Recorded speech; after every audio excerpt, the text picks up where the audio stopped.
ओम नमस्ते जी। पुस्तक नाम ब्रह्मचर्य के साधन, लेखक स्वामी ओमानंद जी सरस्वती। नवम भाग भोजन संबंधी हम आपको द्वितीय श्रव्य कणिका सुना रहे हैं। गत श्रव्य कणिका में हमने सात्विक, राजसिक, तामसिक पदार्थों की बात कही थी।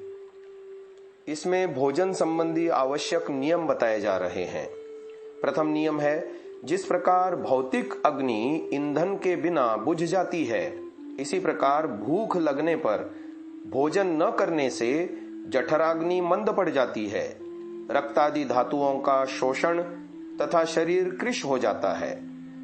दूसरा नियम, भोजन निश्चित समय पर करना चाहिए। असमय में भोजन करने से नाना व्याधियां और मृत्यु तक भी हो जाती है। तीसरा नियम, भोजन समय के व्यतीत हो जाने पर खाली पेट में वायु जठराग्नि को मंद कर देती है। तत्पश्चात किया गया भोजन कठिनता से पचता है। चतुर्थ नियम, भोजन के गुण दोषों को ध्यान में रखते हुए दिन में केवल 2 ही बार भोजन करना चाहिए। पांचवा नियम, अधिक उष्ण या बहुत देर से बना बासी भोजन नहीं खाना चाहिए। छठा नियम, सायंकाल का भोजन सोने से 2-3 घंटे पूर्व अवश्य ही कर लेना चाहिए। दोपहर से सायंकाल की भोजन की मात्रा आधी होनी चाहिए। सातवां नियम, कम भोजन से संतुष्टि नहीं होती, बल और शरीर क्षीण हो जाते हैं। इसी प्रकार अधिक भोजन से भी आलस्य, प्रमाद, अफारा, भारीपन आदि हो जाते हैं। अतः दोनों ही त्याज्य हैं। आठवां नियम, मित भोजन ही स्वास्थ्य का मूल मंत्र है। नौवां नियम, अजीर्ण हो जाने पर पथ्य हो या अपथ्य कुछ भी नहीं खाना चाहिए, क्योंकि अजीर्ण में भोजन करना दुखदायी है। 10वां नियम, अकेला स्वादु भोजन का सेवन न करे, अपने आश्रित सेवक संबंधियों को भी उसमें सम्मिलित करना चाहिए। 11वां नियम, परस्पर विरुद्ध भोजन एक साथ खाने से लाभ के स्थान में हानि ही अधिक होती है। 12वां नियम, भोजन के कम से कम 1 घंटा पूर्व और 1 घंटा पश्चात पानी पीना चाहिए। 13वां नियम, भोजन में जल नहीं पीना चाहिए। यदि भोजन रूक्ष हो तो थोड़ी मात्रा में पीना उचित है। 14वां नियम, व्यायाम के तत्काल पश्चात भोजन करना अथवा भोजन के तत्काल पश्चात व्यायाम करना बहुत हानिकारक है। 15वां नियम, भोजन में शुद्धता की अत्यधिक आवश्यकता है। 16वां नियम, भोजन उपरांत मुख को कुल्हादी से शुद्ध कर लेना चाहिए और दांतों में फंसे अन्न कणों को तिनके आदि से युक्ति पूर्वक पृथक कर देना चाहिए। 17वां नियम, ब्रह्मचारी का सायंकाल का भोजन अत्यंत हल्का होना चाहिए। यदि हो सके तो केवल दुग्धाहार ही करें। 18वां नियम, भोजन खूब भूख लगने पर करना चाहिए। स्वाद भोजन में नहीं, भूख में है। 19वां नियम, जिन पदार्थों में से स्नेह भाग निकाल लिया गया है उनका सेवन नहीं करना चाहिए। 20वां नियम, एक वस्त्र धारण कर भोजन नहीं करना चाहिए। 21वां नियम, शैया पर बैठकर, लेटकर, आसन पर रखकर या हाथ में लेकर भोजन करना शिष्टाचार के विरुद्ध है। 22वां नियम, किसी के भी साथ एक पात्र में भोजन नहीं करना। कुल्ला किए बिना झूठे हाथ इधर उधर नहीं घूमना चाहिए। 23वां नियम, गीले पांव करके भोजन करना चाहिए। ऐसा करने से आयु बढ़ती है। 24वां नियम, सुश्रुत के मतानुसार भोजन के पश्चात शतपद घूमकर बाईं करवट लेट जाना चाहिए। भाव मिश्र के मतानुसार 8 श्वास सीधे, 16 दाहिनी करवट और 32 श्वास बाईं करवट लेट कर लेने चाहिए। 25वां नियम, सर्वदा एक ही प्रकार के पदार्थ नहीं खाने चाहिए। अदल बदल कर भोजन करना स्वास्थ्यप्रद है। 26वां नियम, भूख में पानी पीने से जलोदर हो जाता है और प्यास में भोजन करने से गुलमरोग हो जाता है। अतः प्यास में पानी तथा भूख में भोजन करना उचित है। 27वां नियम, भोजन के पूर्व जल पीने से जठराग्नि मंद हो जाती है। और भोजन के पश्चात जल पीने से कफ बढ़ता है और भोजन के बीच में अधिक जल पीने से भोजन भलीभांति नहीं पचता। 28वां नियम, पेट के 2 भाग अन्न से, तीसरा भाग जल और चौथा भाग वायु से भरना चाहिए, अर्थात पेट को ठूस ठूस कर अन्न से नहीं भरना चाहिए।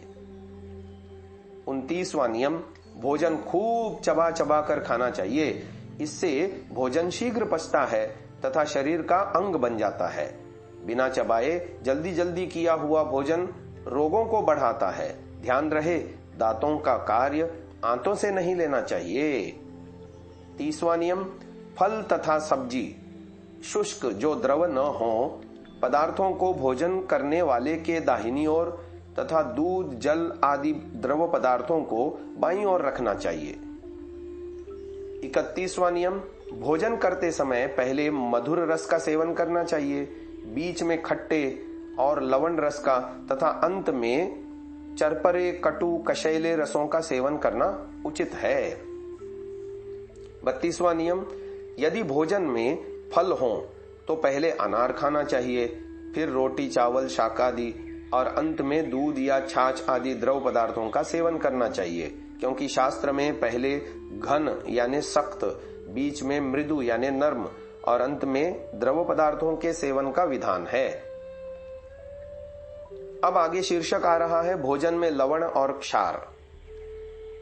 क्षार के विषय में चरक शास्त्र में लिखा है, दृष्टि शुक्रघ्न क्षारः।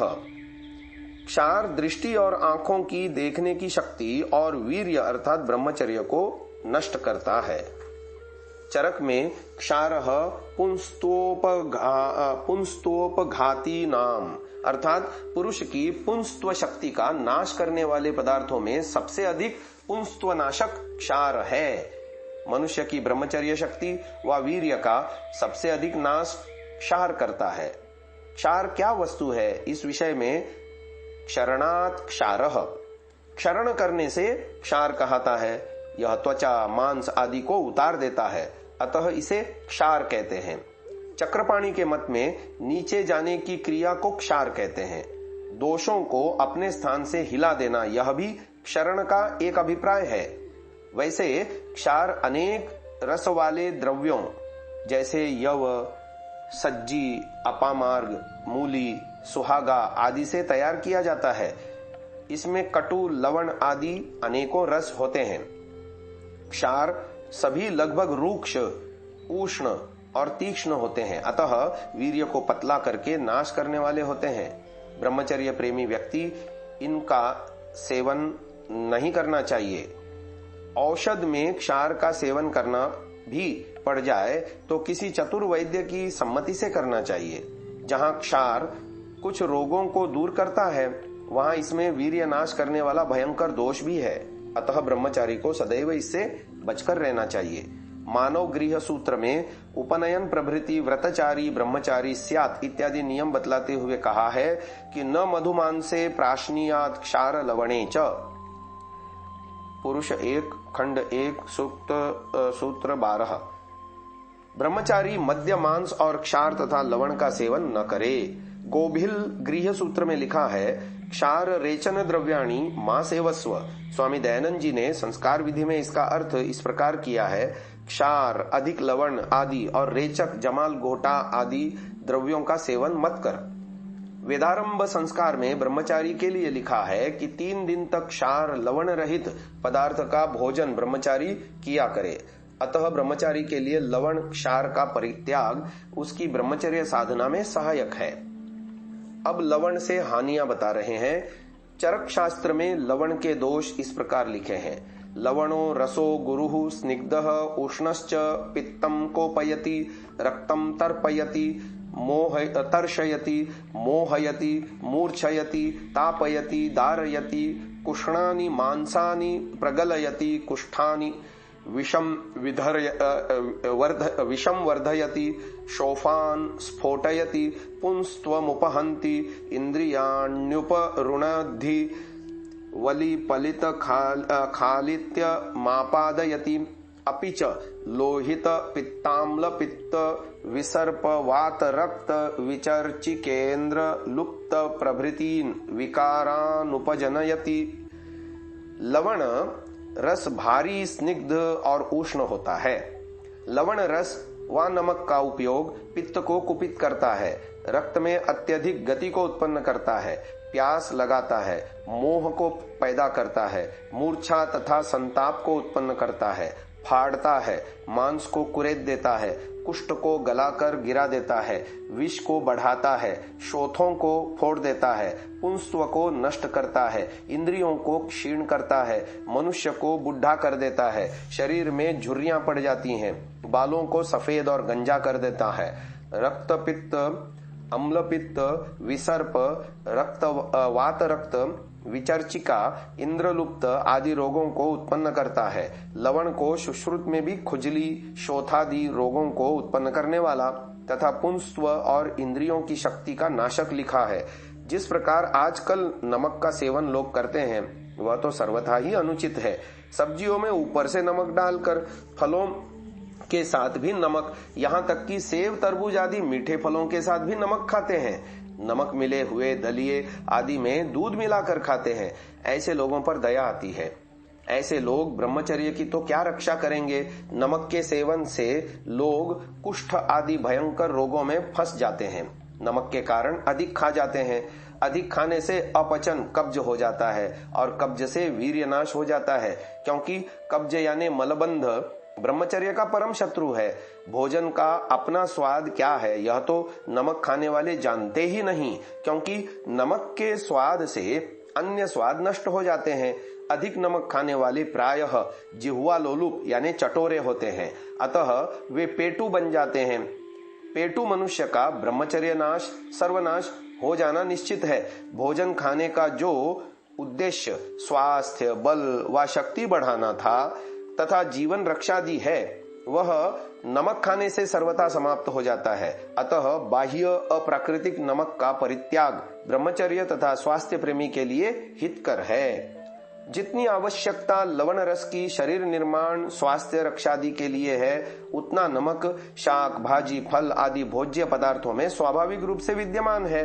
अतः शाक, भाजी, फल आदि सेवन अपनी प्रकृति के अनुसार यथोचित मात्रा में प्रतिदिन करना चाहिए, जिससे शरीर की आवश्यकता अनुसार लवण रस की पूर्ति हो सके और बाहर का नमक खाकर ब्रह्मचर्य तथा स्वास्थ्य का नाश नहीं करना चाहिए। क्योंकि नमक में जो पाचन आदि कुछ गुण लिखे हैं, वहां इसे ब्रह्मचर्य का शत्रु भी तो लिखा है। पुंस्त्वम उपहंति, ब्रह्मचर्य का नाश करके मनुष्य की पुंस्त्व शक्ति को घटाता है, नष्ट करता है। अर्थात लवण का सेवन मनुष्य को नपुंसक, नामर्द बनाता है। आगे शीर्षक है लवण रस से लाभ तथा बाह्य लवण से हानियां। लवण रस का सेवन हम सभी प्रतिदिन भोजन में करते हैं। डॉक्टर लोग इसको शरीर के लिए हितकारी कहते हैं, अतः अत्यंत आवश्यक मानते हैं। निम्नलिखित लाभ बतलाते हैं। पहला, नमक से हड्डियों तथा शरीर का निर्माण होता है। दूसरा, पाचन शक्ति में नमक सहायता करता तथा रक्त को शुद्ध करता है। तीसरा, नमक के सेवन से मुख की लाला ग्रंथियां अधिक कार्य करती हैं, लार अधिक मात्रा में उत्पन्न करती हैं। चौथा, लवण की सहायता से यकृत पित्त बनाने का कार्य करता है। पांचवा, भोजन को पचाने के लिए जो हमारे आमाशय में पाचक रस बनते हैं वह लवण के सहयोग से ही बनते हैं। चरक शास्त्र में लवण रस के गुण इस प्रकार लिखे हैं। लवणो रसः पाचनः क्लेदनो दीपनश्च्यावनश्छेदनो भेदनः तीक्ष्णः सरो विकास्यधः श्रंस्यवकाशकरो वातहरः स्तंभ संघात विधमनः सर्वरस प्रत्यनीकभूत आस्य मासावयति कफम विष्यन्दयति। अर्थात लवण रस पाचन, गीला करने वाला, दीपन, स्राव करने वाला, छेदन, भेदन, रेचक, संधि जोड़ों के संबंधनों को खोलने वाला, कोष्ठों में रुके हुए मलों को बिना पकाए नीचे की ओर ले जाने वाला, वात और कफ को हरने वाला, स्तंभ यानी जकड़ना, बंध यानी कब्ज, दोषों के संघात का नाशक और संपूर्ण रसों का शत्रु है। अर्थात यदि नमक या लवण रस किसी भोज्य पदार्थ में अधिक हो जाए तो किसी अन्य रस का स्वाद आता ही नहीं। मुख ने लाला और कफ को बहाता है, मार्गान विशोधयति मार्गों को शुद्ध करता तथा शरीर के अवयवों को मृदु यानी नरम करता है, रोचयत्याहारम आहार में रुचि करता है। प्रायः लोग इसको स्वाद के कारण ही अधिक खा लेते हैं। ये लवण रस के लाभ बतलाए हैं। जो नमक प्रतिदिन ऊपर से डालकर खाया जाता है उसमें ये गुण व लाभ नहीं है। लवण इस शरीर के लिए अत्यंत उपयोगी है, अतः भगवान ने लवण रस सबसे अधिक उत्पन्न किया है। प्रायः सभी खाद्य पदार्थों में लवण रस पाया जाता है। फल तथा शाक सब्जियों में स्वाभाविक रूप से लवण रस व प्राकृत नमक अधिक पाया जाता है। अतः कंद मूल फल शाक भाजी के खाने को स्वास्थ्य रक्षार्थ अधिक महत्व दिया है। जो लोग शाक भाजी नहीं खाते वे प्रायः रोगी देखे जाते हैं। फलों में मिश्रित जो लवण रस पाया जाता है वह शरीर के लिए बहुत लाभकारी है। इस स्वाभाविक लवण की ही प्रशंसा प्राचीन शास्त्र तथा आधुनिक वैद्य और डॉक्टर करते हैं। जो भोजन में ऊपर से बनावटी सांभर समुद्र आदि का नमक खाते हैं वह हानिकारक है, उसकी आवश्यकता भी नहीं है। वास्तव में हमारी आवश्यकता के अनुसार लवण रस हमें भोज्य पदार्थों से स्वयमेव प्राप्त हो जाता है। अतः यह आवश्यक नहीं कि भोजन पकाते समय लवण डाला जाए या खाते समय ऊपर से डालकर खाया जाए। लवण रस की प्रशंसा के कारण लोगों में नमक मिलाने की प्रबल प्रथा चली हुई है। यह अनावश्यक और हानिकारक है। स्वाद के कारण लोग नमक सेवन आवश्यकता से अधिक मात्रा में करके हानि उठा रहे हैं। अतः ऊपर से नमक डालकर अथवा भोजन में पकाते समय डालकर खाने की प्रथा को बंद करना ही हितकर है। भोज्य पदार्थों में विद्यमान स्वाभाविक लवण रस ही हमारे स्वास्थ्य के लिए पर्याप्त है तथा यह बात भी भलीभांति समझ लेनी चाहिए कि जहाँ कहीं लवण का लाभ और उपयोग लिखा है वह सांभर बीड़ सौंचर और समुद्र नमक तो कदापि नहीं लेना चाहिए। वहाँ सेंधा नमक का प्रयोग कर सकते हैं। इसके लिए आयुर्वेद के ग्रंथों में लिखा है, यह वैद्यों के लिए संकेत है। लवणम सैंधवम प्रोक्तम, जहाँ कहीं प्रयोग में लवण लिखा हो तो सेंधा नमक ही लेना चाहिए। चरक शास्त्र में भी सैंधवम लवणानाम श्रेष्ठतमम पथ्यम, लवणों में सबसे श्रेष्ठ सेंधा नमक पथ्य माना गया है। सेंधा नमक खनिज है अर्थात खान से निकलता है। इसकी खान पाकिस्तान में रह गई। अब सेंधा नमक के नाम से बाजार में जो बिकता है, दुर्भाग्य से असली सेंधा नमक तो औषध निर्माण के लिए भी नहीं मिलता। प्रतिदिन खाने के लिए कहां से आए। सांभर नमक का सेवन तो अत्यंत हानिकारक है। ब्रह्मचर्य रक्षा की दृष्टि से तो सभी नमक बहुत हानिकारक हैं। लवण पर ब्रह्मचारी राम प्रसाद जी का अनुभव। नमक के विषय में ब्रह्मचारी राम प्रसाद बिस्मिल, जो फांसी के तख्ते पर देश की स्वतंत्रता के लिए हंसते हंसते झूल गए, वे लिखते हैं, सहसा ही बुरी आदतों को छोड़ा था। इसी कारण कभी कभी स्वप्न दोष हो जाता था। तब किसी सज्जन के कहने से हमने नमक खाना छोड़ दिया। केवल उबाल कर शाक या दाल से एक समय भोजन करता। मैंने रात्रि के समय भोजन करना त्याग दिया तो केवल थोड़ा सा दूध ही रात्रि को पीने लगा। मिर्च खटाई तो छूता भी न था। इस प्रकार 5 वर्ष तक बराबर नमक न खाया। नमक के न खाने से शरीर के सब दोष दूर हो गए और मेरा स्वास्थ्य दर्शनीय हो गया। सब लोग मेरे स्वास्थ्य को आश्चर्य की दृष्टि से देखा करते। आगे शीर्षक है, लवण पर महात्मा गांधी का अनुभव।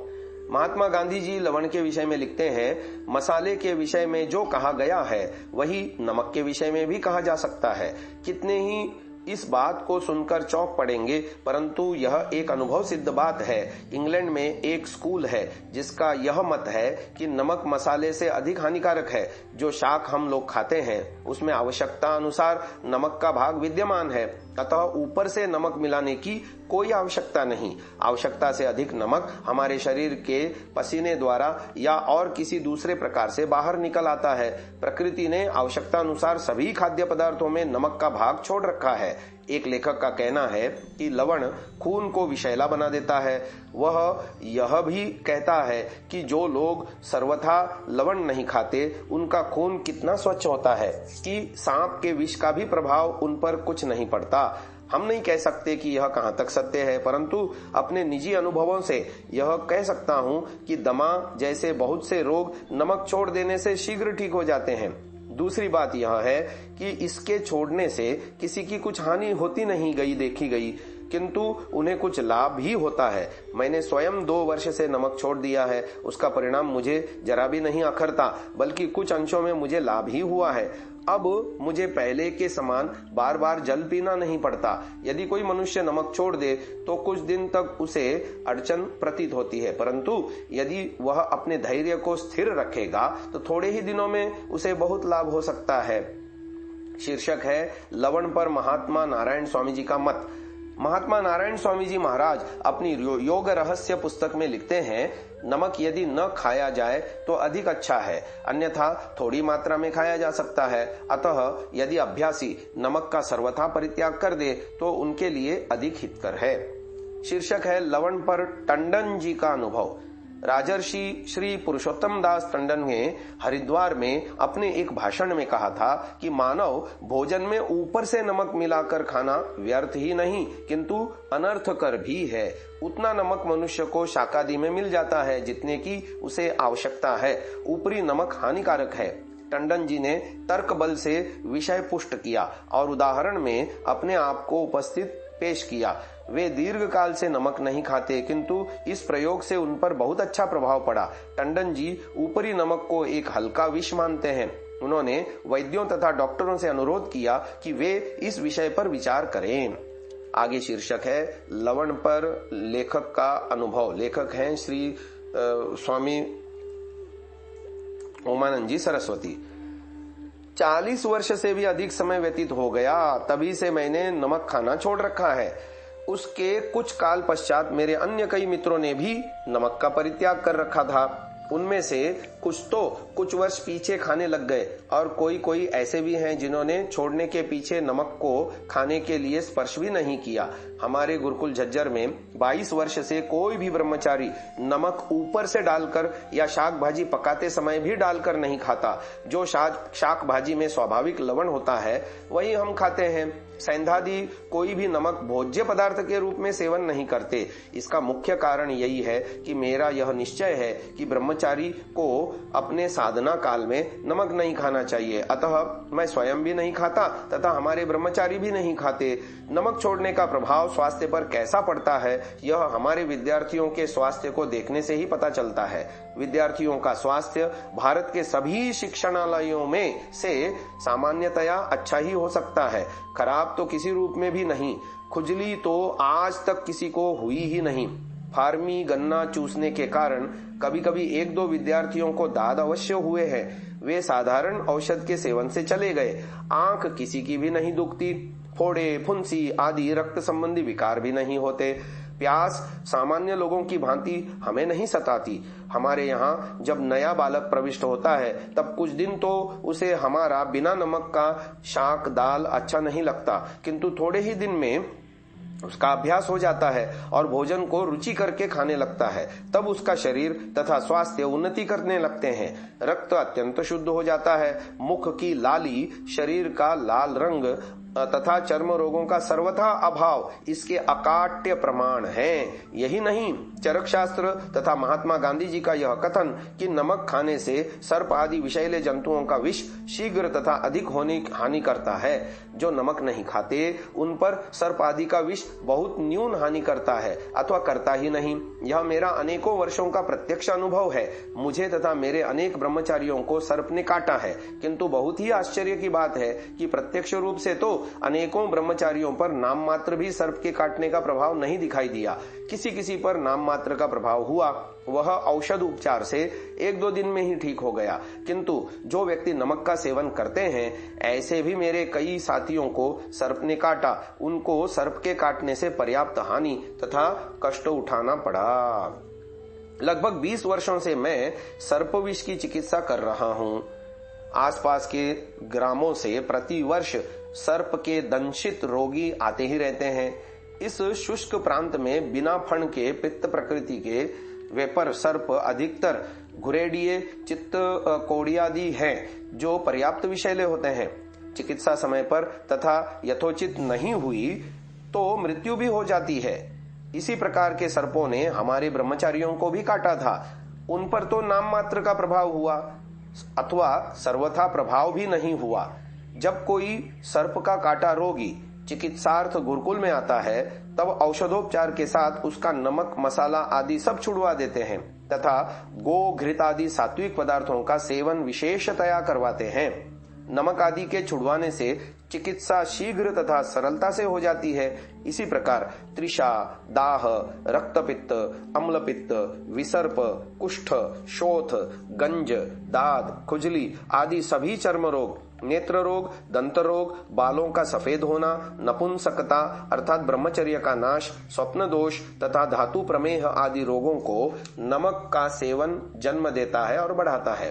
नमक के छोड़ने से उपर्युक्त रोग कम हो जाते हैं, कई तो सर्वथा चले ही जाते हैं। यह अनुभव मैं अनेकों वर्षों से कर रहा हूँ।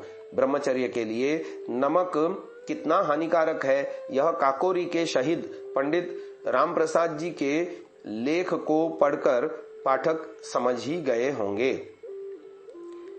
नपुंसकता को जन्म देने वालों में नमक सबसे बढ़कर है। यह चरक शास्त्र के अनेकों प्रमाणों से सिद्ध हो चुका है, क्योंकि रूक्ष और तीक्ष्ण प्रकृति के नमक आदि जितने भी पदार्थ हैं ये वीर्य आदि धातुओं को पतला करते हैं। इससे स्वप्न दोष, वीर्य का मूत्र में निकलना आदि प्रमेह रोग हो जाते हैं। अतः स्वास्थ्य प्रेमी तथा ब्रह्मचारियों को नमक का सेवन कदापि भूल कर भी नहीं करना चाहिए। यदि दुर्भाग्यवश किसी को औषधादि के रूप में वा किसी अन्य कारण से नमक का प्रयोग करना भी पड़े तो सेंधा नमक का ही सेवन वह भी थोड़ी मात्रा में करना चाहिए। चरक शास्त्र के अनुसार सैंधवम लवणानाम, सब नमकों में सैंधव नमक ही पथ्य है अर्थात कम हानिकारक है, परंतु ब्रह्मचारी को नमक से सर्वथा बचना चाहिए। सेंधे नमक की जहां खाने की आज्ञा है वह केवल इसलिए कि जो कोई रोगी आदि लवण खाना चाहे अथवा कोई गृहस्थ नमक बिना न रह सके तो वह बहुत थोड़ी मात्रा में सेंधा नमक का सेवन कर सकता है। इसमें कुछ कम हानि होगी, क्योंकि लवणम सैंधवम नोष्णम चरक में लिखा है सभी लवण उष्णवीर्य होते हैं, केवल सैंधव लवण उष्णवीर्य नहीं। तीक्ष्णता और रूक्षता का दोष इसमें भी है। अतः नमक सेवन से बचना ही ब्रह्मचारी के लिए कल्याणकारी है। आज की श्रव्य कणिका को यहीं विराम देते हैं। आगे इसी 9वें भाग में ब्रह्मचर्य के साधन, दूध फल आदि पदार्थों के विषय में हम जान पाएंगे। ओम।